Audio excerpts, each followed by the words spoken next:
Bom, boa tarde a todos.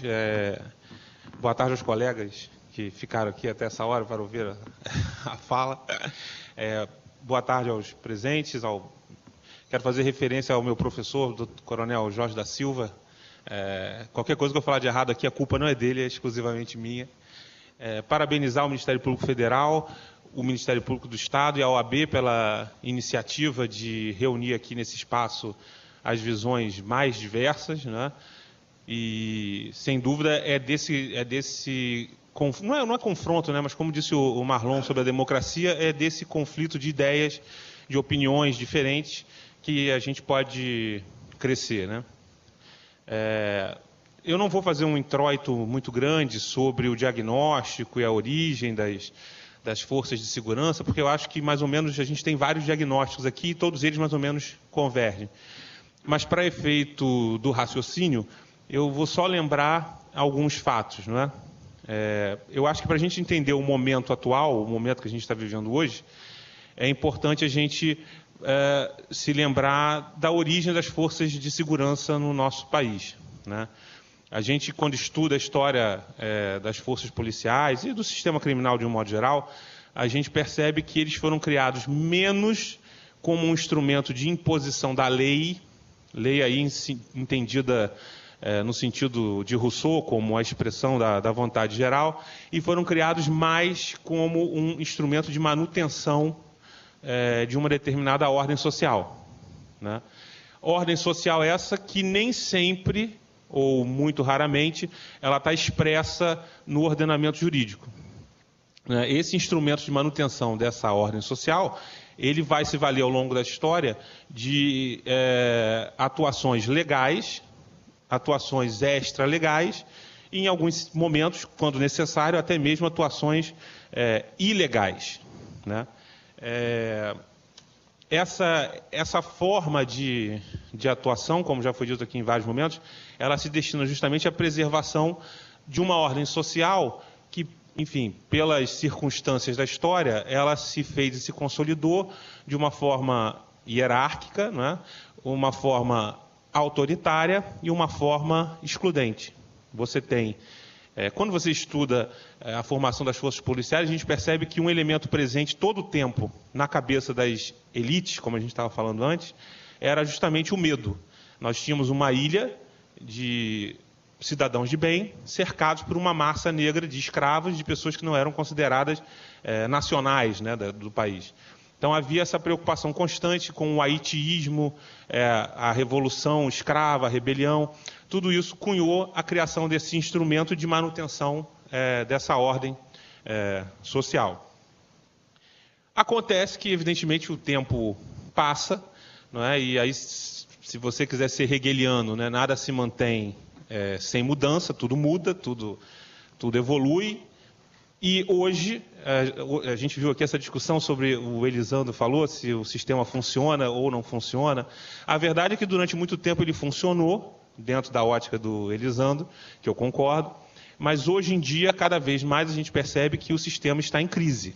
Ou seja, ele não entrega mais, da forma como entregava, o produto que ele deveria entregar, que é a manutenção dessa ordem social. E a gente pode perceber isso através das inúmeras contestações que o sistema recebe. Ele recebe contestações, evidentemente, das suas vítimas preferenciais, que a gente pode rotular usando aquele termo da ciência social, né, que são as classes perigosas, né? Ele recebe contestações dos seus clientes, vamos dizer assim, preferenciais, no sentido de as pessoas que ele deveria proteger. Cada vez mais hoje, a classe média, a classe alta, criticam o sistema de segurança como ineficiente. Ele recebe contestações da academia. A gente viu hoje aqui várias pessoas, todas aqui reunidas, e não houve ninguém que defendesse intransigentemente que as coisas têm que ser assim e têm que funcionar dessa maneira. E eu acho que o mais interessante e o mais importante nesse momento, ele está recebendo críticas dos seus próprios, das pessoas que fazem parte dele mesmo. No caso do movimento dos praças, dos policiais civis. Então, a gente chegou hoje num ponto de crise em que ninguém se abstém de criticar o sistema. Nem quem é atingido por ele, nem quem usufrui dele, nem quem faz parte dele, nem quem pensa ele, né? Nem quem o pensa deixa de estabelecer críticas, né? Diante de um quadro como esse, a gente percebe que nós estamos num momento em que o antigo morreu, hoje está morrendo, e o novo ainda não nasceu. Nós temos um sistema que é criticado e nós temos uma perspectiva de alguma coisa que a gente não sabe exatamente como será, até porque, apesar de termos um consenso assim, genérico sobre os males do sistema, é difícil a gente ter um consenso sobre como fazê-lo funcionar, né? E nós temos, então, que tentar construir esse novo sistema a partir da realidade que a gente tem. Então, dentro desse quadro, que ao mesmo tempo que ele é assustador, ele é instigante, porque existe um vasto campo à nossa frente para a gente construir o que a gente pretende, ele também é preocupante porque a gente tem a sensação de que nada funciona e de que as coisas estão saindo do meio do controle. Nós conversávamos até sobre isso com alguns colegas mais cedo. Mas é dentro, então, desse quadro, dessa necessidade de construir um sistema novo, que a gente tem que trazer o debate sobre o controle externo da atividade policial. Só para situar juridicamente, né? A ideia do controle externo da atividade policial, ela surge com o novo design institucional do Ministério Público, né, no artigo 129, inciso 7, né? Colocando o controle externo da atividade policial no quadro do Ministério Público como uma instituição que tem a missão de garantir a ordem jurídica democrática, que tem a missão de garantir os direitos coletivos, que tem a missão de garantir o regime democrático. Dentro desse contexto, o controle externo da atividade policial é, então, colocado como uma das atribuições do Ministério Público, que não necessariamente teria que ser do Ministério Público, né? Dentro da engenharia constitucional, poderia ser qualquer órgão, mas, por uma coerência diante daquilo que se construía para o Ministério Público, entendeu-se que deveria ser, então, o Ministério Público a exercer esse controle externo da atividade policial. O controle externo da atividade policial, só para situar historicamente, num primeiro momento foi entendido como controle externo da atividade policial judiciária. O controle externo da atividade policial nos autos do inquérito policial, no caso concreto. E é assim que ele veio se desenvolvendo até bastante recentemente. O promotor de justiça, nos autos do inquérito policial, atuando como controle externo do que o policial, enfim, fazia, né? Já tem 5 minutos? Não.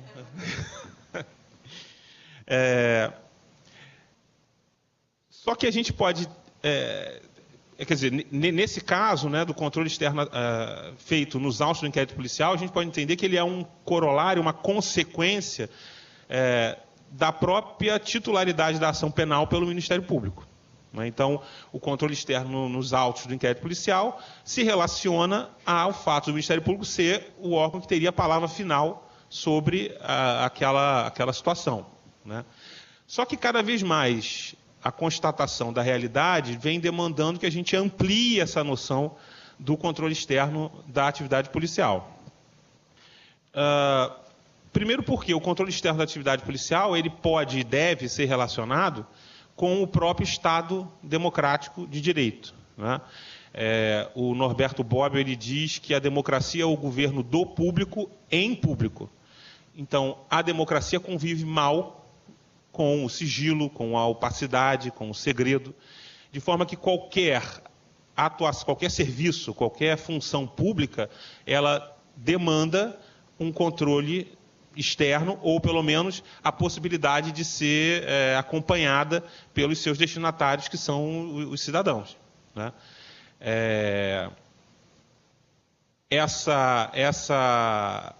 Essa colocação, evidentemente, se aplica a todos os serviços públicos, não só à atividade policial, né? Mas, no caso específico da atividade policial, ainda existe um elemento que faz com que esse controle seja mais urgente. E até o Orlando já tinha mencionado isso na fala dele, que é o fato de que o poder de polícia ele é desenhado como um elemento restritivo da liberdade individual. Né? Ele, por sua natureza, ele é um elemento repressivo. Né? E, claramente, numa democracia, num Estado democrático de direito, que, até eu faço questão de dizer isso, não é, reverberando até a fala do Marlon, não é nenhuma panaceia, não é nenhum paraíso terrestre. Né? A democracia, por si só, é um sistema tensionado, é um sistema em que se colocam várias posições e elas têm que conviver e têm que se harmonizar de alguma forma. Né? Essa ideia utópica, positivista, né, da ordem como aquela história da paz dos cemitérios, né? A gente bota a ordem e aí acabou, não há mais nenhum conflito, é algo inteiramente fora da realidade.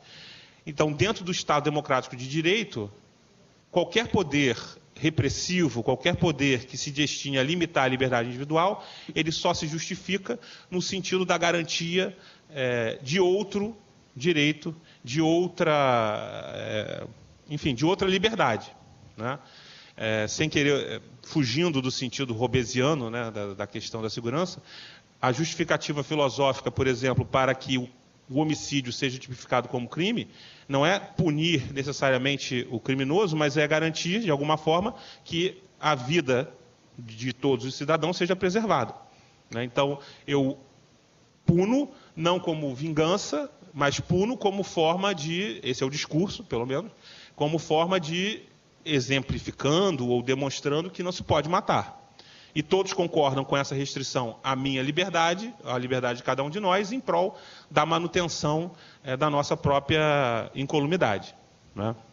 Então, sendo o poder de polícia algo tão delicado, tão perigoso, né, de fácil extrapolamento, ele demanda, além dessa, vamos dizer assim, desse corolário geral do Estado Democrático de Direito, ele demanda também um controle externo especificamente preparado para desempenhar essa função.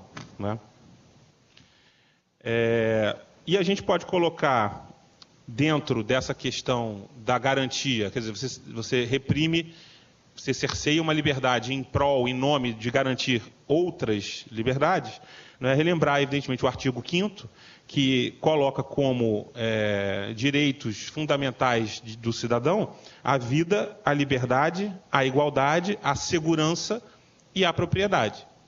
Então, o poder, mal comparando, né, o poder de polícia, se ele é um mal, ele deve ser entendido como um mal necessário, mas tem que ser traçado os limites claros em que essa atuação vai permitir a garantia desses direitos elencados no artigo 5º. Então, essa construção teórica já permite antever que o simples controle realizado nos autos do inquérito policial, ele é muito limitado. Você vai controlar o caso concreto, ele tem o seu valor, mas o controle externo aponta para questões que são muito mais amplas. Né? E aí eu ouvi aqui, eu acho que hoje, não sei se hoje ou ontem, acho que foi o Ivan, do Sou da Paz, falou sobre isso. Dentro dessa construção teórica, é muito simples, na verdade, você trazer a segurança pública ou a atividade policial para dentro da noção de que é um serviço público a ser prestado à sociedade. Então, a atividade policial, ao contrário de ser um elemento meramente de exceção, como disse o Orlando, ela tem que ser trazida para dentro do quadro dos serviços sociais, dos serviços públicos que têm que ser prestados para a comunidade. Os serviços públicos que justificam a existência de um ente chamado Estado e que justifica nós estarmos todos aqui hoje. Né? Evidentemente, o artigo 37 elenca como princípios do serviço público, né, a legalidade, a impessoalidade, a moralidade, a publicidade e a eficiência. Né? Então, se a gente retira a atividade policial dessa esfera da excepcionalidade e da pura repressão e eu acho que o Coronel Jorge da Silva fala isso no livro dele, então vou dar o copyright. Se você retira dessa esfera da excepcionalidade e traz para a esfera da prestação do serviço público, você dá um novo patamar de entendimento à atividade policial e ao controle externo da atividade policial. Até porque você dificilmente consegue encaixar a lógica puramente, como a gente diz, da guerra, dentro da noção de um serviço público, né? A guerra não é serviço público, né? A guerra é uma atividade excepcional em que se luta pela própria existência, né? Se você entender segurança pública nesses termos, a gente consegue compreender por que talvez estejamos onde estejamos. Mas se você traz isso para a lógica de um serviço público a ser prestado, que demanda qualidade, que demanda eficiência, isso dá um novo patamar à segurança pública. E, lembrando, reforçando essa ideia, a gente tem o artigo 144 da Constituição, que diz que a segurança pública é um dever do Estado e direito e responsabilidade de todos. Então, a Constituição de 88 deu o patamar de serviço público à segurança pública e à atividade policial. E esse entendimento, me parece que ele se coaduna com o que foi dito aqui ontem e hoje.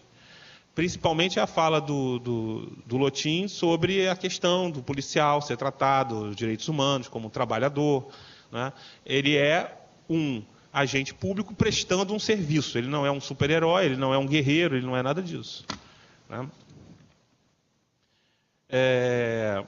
Evidentemente, quando a gente traz a segurança pública, a atividade policial para o âmbito do serviço público, nós vamos cair necessariamente dentro das atribuições do Ministério Público, para além da específica previsão do controle externo da atividade policial.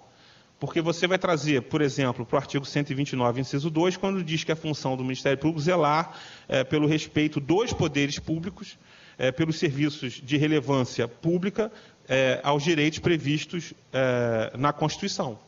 E autoriza que sejam tomadas todas as medidas necessárias para a preservação desse serviço público, né, que esse serviço público respeite os direitos previstos na Constituição.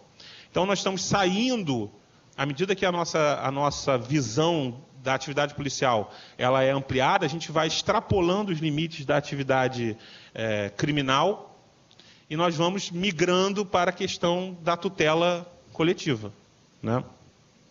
Então, esse entendimento, além de abrir o controle externo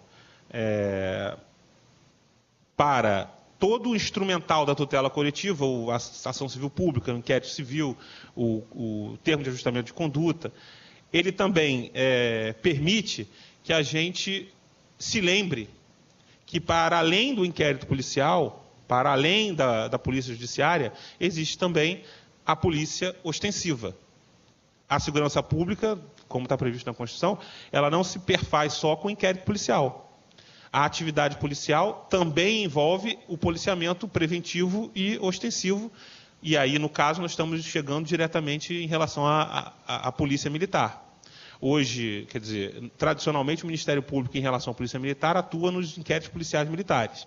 Mas, na parte do policiamento ostensivo e preventivo, a nossa atuação até então era meramente a posteriori. Se desse alguma coisa errada, aí nós controlaríamos o caso concreto. Basicamente, o que eu estou dizendo é que essa construção aponta para a necessidade de haver um controle externo da atividade policial em concreto, ou seja, naquela ocorrência específica, e um controle externo da atividade policial, vamos dizer assim, em abstrato, analisando a forma como a segurança pública é tratada, os princípios que são utilizados na segurança pública, a forma como é entendido a atuação da Polícia Militar, traz o Ministério Público para o que o Orlando falou, para a própria questão da política de segurança pública, para além da mera atuação jurídica, né, no sentido de que o Ministério Público tem uma atividade extrajudicial a realizar no campo da segurança pública. E para trazer um exemplo concreto, né, que até o doutor Matheus Picanço aqui presente participou, eu sempre cito o trabalho que foi feito em São Gonçalo entre 2008 e 2011, a respeito do controle dos autos de resistência, né? Nós que estávamos lá, os promotores do Tribunal do Júri, junto com os promotores da Central de Inquérito, começamos a analisar os autos de resistência que haviam no município, né? Houve toda uma circunstância que nos fez chamar a atenção para esse caso, e nós começamos a trabalhar com essas ocorrências. A gente começou em outubro de 2008. Entre outubro de 2008 e junho de 2011, dá pouco mais de 2 anos, o Ministério Público em São Gonçalo produziu 56 denúncias por homicídio qualificado, saídas de autos de resistência. Essas 56 denúncias envolviam 107 policiais militares, que dava mais ou menos 10% do 7º Batalhão. E aqui, só fazendo uma observação, eu sou totalmente partidário da ideia de que o policial militar não é o principal culpado por esse quadro. Ele é culpado porque o direito penal exige um culpado individual, mas ele não é o responsável, em grande medida, por esse estado de coisas, né? Só para não parecer aqui que a gente prendemos 107 policiais, isso é uma tragédia, isso é uma lástima. O Dr. Matheus testemunha, muitos deles sequer entendiam por que estavam sendo presos, porque, afinal de contas, tinham recebido medalha, tinham recebido elogios, e depois estavam sendo presos. Então, só para deixar claro que esse número não é nem um pouco jubiloso, né? Ele era, na verdade, uma tragédia. Então, nós tínhamos aqui 10% do batalhão denunciado por homicídio qualificado. Ficou muito patente para todos nós que, se nós mantivéssemos pura e simplesmente uma atuação criminal, no sentido de investigar e denunciar e prender os policiais envolvidos com autos de resistência fraudados, nós iríamos prender o batalhão inteiro e não iríamos resolver o problema no município de São Gonçalo. Porque, basicamente, os policiais que chegavam até nós diziam o seguinte: tudo bem, doutor, o senhor não quer que a gente faça do jeito que a gente faz, mas então como é que a gente faz? Porque eu não sei fazer de outro jeito. Isso ficou muito claro. Ficou muito claro que a gente precisava descer, vamos dizer assim, desse pedestal criminal e nos aproximarmos, numa sinergia positiva, não a negativa, mas nos aproximarmos da Polícia Militar para dizer, o Ministério Público tinha que se expor, no sentido de dizer, tá bom, então é assim que faz, é assim que a gente entende que tem que ser feito. Não mandar, mas expor os nossos princípios, os nossos entendimentos. Foi feito, então, um acordo, não era um TAC, porque não havia a atribuição para isso, mas foi feito um acordo em que foi chamado todos os delegados do município, o comandante do batalhão, todos os promotores criminais, e foram elencadas uma série de medidas que a gente entendia que deveriam ser tomadas. Preservação do local, socorro preferencialmente pelos serviços médicos, presença da autoridade policial ou de alguém que a represente no local do confronto. Também firmamos um acordo de que os autos de resistência seriam examinados com celeridade, porque a gente tinha autos de resistência se arrastando há décadas. Não décadas não, mas quase 2 décadas. Então é como uma espada de Damocles na cabeça do policial, porque aquilo não é arquivado nunca, não se toma nenhuma medida. Então, essa combinação da parte criminal com a parte de tutela produziu alguns resultados que a gente pôde medir e auferir. Evidentemente, dentro das ciências sociais, né, todo mundo sabe disso, você nunca pode atribuir qualquer resultado a uma causa, foi isso aqui que deu isso. Evidentemente, existem várias causas, mas o que a gente pode trazer indiciando a partir desse trabalho, essas coisas aconteceram. Então, eu posso dizer, por exemplo, que em 2008, no final do ano, né, que nós começamos, o número de autos de resistência chegou a 62, e que no ano seguinte, em 2009, caiu para 20. Ou seja, de pouco mais de um ano para o outro, houve uma queda de 68% nos autos de resistência. E esse número continuou caindo até consistentemente e chegou a 18 autos de resistência. No mesmo município, com as mesmas circunstâncias, com a mesma criminalidade. Alguém poderia dizer, como a gente foi questionado várias vezes sobre isso, mas então a polícia parou de trabalhar. Esse município, São Gonçalo, a gente ouvia isso muito, São Gonçalo virou o caos. a polícia não trabalha mais, isso é um absurdo e tal. E aí nós fomos nos debruçar sobre os números da segurança pública, não é? Justamente nesse sentido, de que não é só a atuação criminal, é um serviço, vamos ver se esse serviço está funcionando. O que a gente pôde perceber de 2008, quando a polícia matou 62 pessoas, quer dizer, chegou a um topo de 62 autos de resistência. 62 autos de resistência, não significa 62 pessoas, foi até um ato falho, né? Para 2011, quando aconteceram só 18 autos de resistência, o número de prisões pela Polícia Militar aumentou 57%.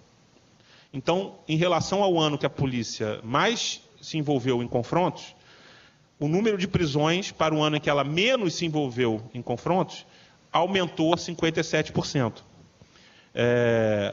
Ao mesmo tempo, aumentou de 747 prisões para 1.169 prisões. Ao mesmo tempo, o percentual de autos de resistência no número geral de homicídios, que é um dos indicadores sobre o uso excessivo da violência, se entende que mais ou menos 10%, além disso já há uma indicação do uso excessivo, esse índice caiu de 14,62%, quase 15% em 2008, para 5% em 2009.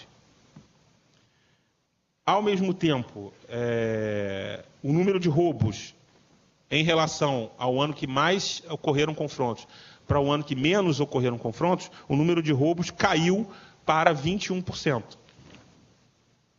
O número de homicídios, que já vinha numa queda consistente, quando a gente analisa os números, mas de qualquer forma, o número de homicídios entre 2008 e 2011 caiu 34%. Então, o que eu acho que é importante que esses números indicam é que essa atuação entre a parte criminal e a parte da tutela produziu uma queda na letalidade policial e pôde verificar um aumento de todos os outros índices que são considerados virtuosos. Número de prisões, diminuição no número de roubos, de homicídios, né? A partir dessa experiência, né, dessa constatação, surgiu então a ideia de criar um grupo especializado que congregasse no mesmo órgão esses dois aspectos.